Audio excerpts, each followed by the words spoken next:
અને આ હસમુખભાઈ જે જાતિવાદનો ઝેર ફેલાવીને ગુજરાતની ધરતીને કલંકિત કરવાનું કામ કર્યા છે, તાત્કાલિક એમને આ બંધારણીય હોદ્દા ઉપરથી નહીં હટાવવામાં આવે. ગુજરાત જાહેર સેવા આયોગ એટલે કે જીપીએસસીના ચેરમેન હસમુખ પટેલ ફરીથી વિવાદમાં આવ્યા છે. માણસાના પૂર્વ ધારાસભ્ય હરિભાઈ ચૌધરીએ 1 વર્ષ અગાઉ હસમુખ પટેલ સામે ઓબીસી ઉમેદવારો સાથે ભેદભાવનો આક્ષેપ કર્યો હતો.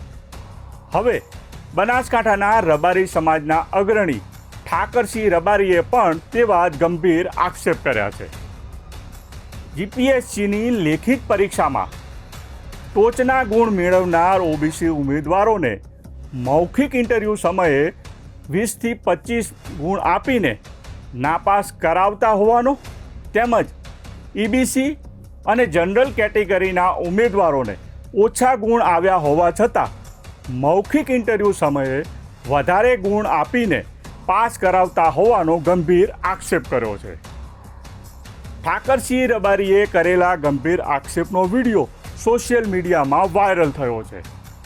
તેના કારણે જીપીએસસીના ચેરમેન હસમુખ પટેલની પારદર્શક ભરતી પ્રક્રિયા સામે સવાલ ઉઠ્યા છે.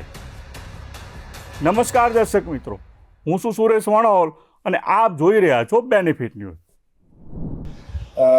ગુજરાત જીપીએસસીની પરીક્ષા બાબતે ઘણા સમયથી ચર્ચાઓ ચાલતી હતી, પરંતુ અભ્યાસ કર્યા સિવાય ક્યારેય કોઈ બાબતની ચર્ચા ના કરવી જોઈએ. હસમુખ પટેલ એના જે વિધિવત રીતે જીપીએસસીની પરીક્ષાઓ લે છે, બંધારણીય હોદ્દા ઉપર બેઠા, પરંતુ મારી દ્રષ્ટિએ હસમુખ પટેલ નામ કેવું એ પણ મને દુઃખ લાગે છે. મને ખૂબ હસમુખ પટેલ ઉપર પ્રેમ હતો કે મારા બનાસકાંઠાના પનોતા પુત્ર હોય ને આવડી જવાબદારી જ્યારે હોય, પરંતુ આજે દુઃખ લાગે છે. તમારા પિતાશ્રી બાલુંદ્રા ગામમાં તમારો જન્મ થયો છે, અમીરગઢ તાલુકાનો, અને બનાસકાંઠાનો આપ ગૌરવ હતા, પરંતુ તમે પટેલ નામ પાછળ તો લગાડવું જ ના જોઈએ, કારણ કે પટેલો તો આ દેશની આઝાદી અપાવવા માટે સરદાર પટેલે આઝાદી અપાવી. તમારા નામ પાછળ અને હસમુખો ચહેરો, આવું સુંદર નામ, અને તમારા કર્મો કાળા થઈ. હસમુખ નહીં પણ કાળમુખ નામ તમારું રાખવું જોઈએ. કે તમે અગાઉ પણ બનાસકાંઠાના એક ચૌધરી યુવાનની પરીક્ષામાં લેખિતમાં જેના માર્ક્સ ફૂલ હતા, છતાં ઇન્ટરવ્યુમાં આપે કાપી, એ જ દીકરો યુપીએસસીની પરીક્ષા ચૌધરી યુવાન અગાઉ પાસ કરી. ત્યારે હું તો દેશના વડાપ્રધાન નરેન્દ્ર મોદી અને ગુજરાતના મુખ્યમંત્રીને કહેવા માંગુ, તમે હજુ સબક લેતા નથી. એ વખતે પણ હસમુખ પટેલે મોટો છબરડો કરીને યુવાનને અન્યાય કર્યો હતો. આવા અન્યાય આ વખતની પરીક્ષામાં મારા સમાજનો દીકરો નરેશભાઈ આયદનભાઈ રબારી ગુજરાતમાં જીપીએસસીમાં ટોપ લેવલ ઉપર આવ્યો, અને તમે ઇન્ટરવ્યુમાં એને હાવ અન્યાય કર્યો અને 20મા નંબરે ગુજરાતમાં આવ્યો. એ થોડા સારું બચી ગયો, બાકી એ જીપીએસસી ક્લાસ 2 બનતો, અધિકારી બનતો રહી જો. તમે ઈબીસીમાં પણ અન્યાય કર્યો. ઈબીસીમાં આવતી બીજી કોઈ પણ કોમને નથી લીધી. તમામ વિદ્યાર્થીઓને જેના 64% 65% હોય લેખિતમાં, અને એને તમે 10% ઇન્ટરવ્યુમાં આપી દો, અને જેના 39% હોય એને તમે ઇન્ટરવ્યુમાં 90% આપીને આ ગુજરાતની ધરતી, અને તમે બનાસકાંઠાના પનોતા પુત્ર હતા એનું મને ગૌરવ હતું. તમારું ગુજરાતના આઈપીએસ કેડરમાં નામ હતું કે હસમુખ પટેલ એટલે નોન કરપ્ટેડ અધિકારી, અને બનાસકાંઠાના પુત્ર તરીકે સૌ બનાસવાસીઓને ગૌરવ હતું, પરંતુ તમે તમારા નામને લજવ્યું છે. હું ગુજરાતના મુખ્યમંત્રી, ગૃહમંત્રી અને તમામ આજે દુઃખ લાગે કે સંરક્ષક ઓબીસીના પ્રણેતા, ઓબીસી એસસી એસટી માટે ગુજરાતના મુખ્યમંત્રી તરીકે રાજીનામું આપી દીધું હતું માધવસિંહે, પરંતુ ઓબીસી એસસી એસટીને અન્યાય થવા દીધો નહોતો.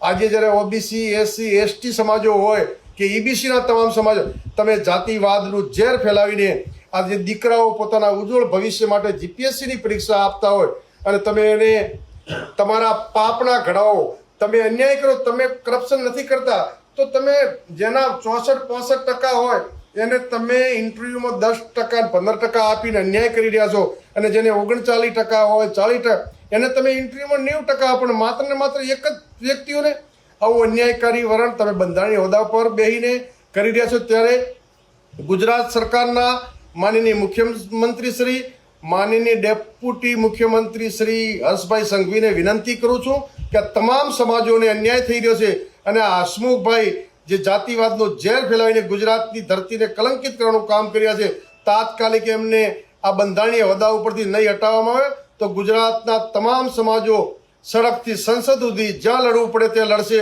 પરંતુ આ તમામ દીકરાઓ જ્યારે પરીક્ષા આપતા હોય અને એમના જિંદગીના અરમાનો રોળી દેવાનું જે પાપ કરી રહ્યા છો, એનો મતલબ તો તમે જેને 40% વાળાને 39% વાળાને 90 ઇન્ટરવ્યુમાં આપો છો 90 ગુણ, એનો મતલબ તમે કરપ્શન કોઈ ને કોઈ દ્રષ્ટિએ કરતા હશો તો જ આ રીતે 90 ગુણ આપતા હો. બાકી જે લેખિતમાં ફર્સ્ટ નંબરે હોય અમારો દીકરો આયદનજીનો દીકરો ભાઈ નરેશ, અને નરેશને તમે આખા ગુજરાતમાં લેખિત પરીક્ષામાં ફર્સ્ટ હોય અને ઇન્ટરવ્યુના માર્કસમાં તમે કાપી અને તમામ સમાજોનું અપમાન કર્યા છો.